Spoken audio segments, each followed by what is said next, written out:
Hello students. Part one में हम लोगों ने सीखा था कि आरबीआई किस तरीके से इस्टेब्लिश किया गया था, किस एक्ट के थ्रू इस्टेब्लिश किया गया था। इस पार्ट टू में हम लोग सीखेंगे कि आरबीआई कौन कौन से फंक्शन को परफॉर्म करता है। आइए चलिए हम लोग सीखते हैं कि फंक्शन ऑफ आरबीआई क्या क्या है।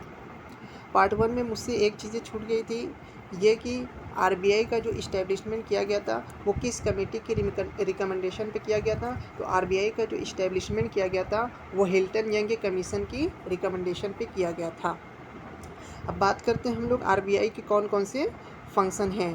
तो आरबीआई का पहला फंक्शन क्या है? To issue the currency notes. RBI India में क्या करता है? करेंसी नोट्स को इशू करता है, एक्सेप्ट 1 रुपीज़ नोट, 5 रुपीज़ की नोट, 2 रुपीज़ की नोट्स, 10 रुपीज़ की नोट, 20 रुपीज़ की नोट, सारे जितने टाइप्स के नोट्स हैं एक्सेप्ट 1 रुपीज़ की नोट को छोड़कर आरबीआई सारे नोटों को प्रिंट करता है। 1 रुपीज़ की नोट को गवर्नमेंट ऑफ इंडिया प्रिंट करती है। सेकंड क्या है? Government banker agent and adviser. ये गवर्नमेंट का बैंकर है, एजेंट है, एडवाइज़र है। अगर गवर्नमेंट को कोई भी सजेशन की नीड होती है तो आरबीआई क्या करता है? गवर्नमेंट को सजेशन प्रोवाइड करता है। Control on the commercial bank. India में जितने भी टाइप्स के बैंक हैं उन सारे बैंकों पे कंट्रोल कौन करता है? आरबीआई ही कंट्रोल करता है। बैंकर्स ऑफ बैंक, ये बैंकों का बैंक है, क्योंकि ये सारे बैंकों के ऊपर कंट्रोल करता है तो ये बैंकों का बैंक है। परफॉर्म द क्रेडिट कंट्रोल है। जब मार्केट में क्या होता है कि आरबीआई अपने वर्क को परफॉर्म करता है कि मार्केट में ना तो बहुत ज़्यादा महंगाई हो ना तो बहुत ज़्यादा मंदी हो, तो उसको मेंटेन करने के लिए आरबीआई क्या करता है? परफॉर्म करता है क्रेडिट कंट्रोल को, कि ना तो मार्केट में बहुत ज़्यादा मंदी हो ना तो मार्केट में बहुत ज़्यादा तेज़ी हो। फिर उसके बाद नेक्स्ट क्या है? To grant the licences to the bank और cancel their licences in case of fraud और मिसमैनेजमेंट। अगर इंडिया में किसी भी बैंक को इस्टेब्लिश करना होता है तो उसके लिए क्या करना होता है कि आरबीआई से लाइसेंस लेना होता है। आरबीआई किसी भी बैंक को लाइसेंस प्रोवाइड करता है, अगर वो बैंक लाइसेंस की कंडीशन को कंट्रावीन करता है या बैंकिंग पॉलिसी को कंट्रावीन करता है या आरबीआई की पॉलिसी को एक्सेप्ट नहीं करता है या कोई भी ऐसा वर्क परफॉर्म करता है जो against the policy of RBI उसके लाइसेंस को क्या कर देता है? कैंसिल कर देता है।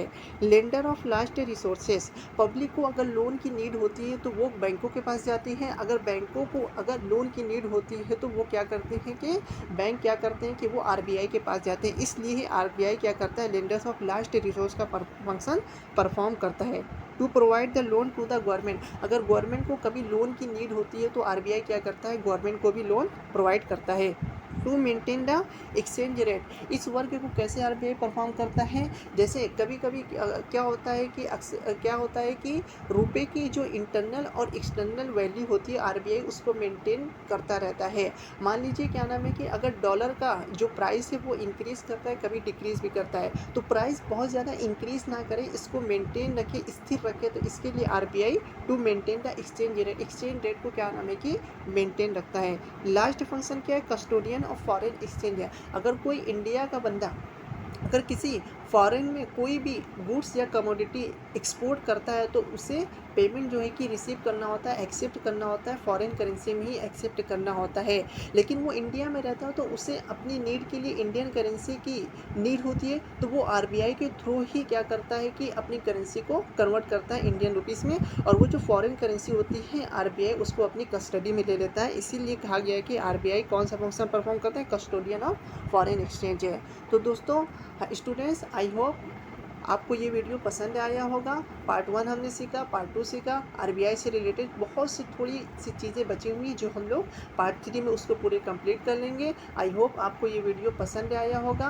आप इस वीडियो को लाइक कमेंट शेयर कर दीजिएगा। अगर आप इस चैनल पे नए होंगे तो चैनल को सब्सक्राइब कर दीजिएगा ताकि कोई भी नया वीडियो आए तो आपको उसका नोटिफिकेशन सबसे पहले मिले।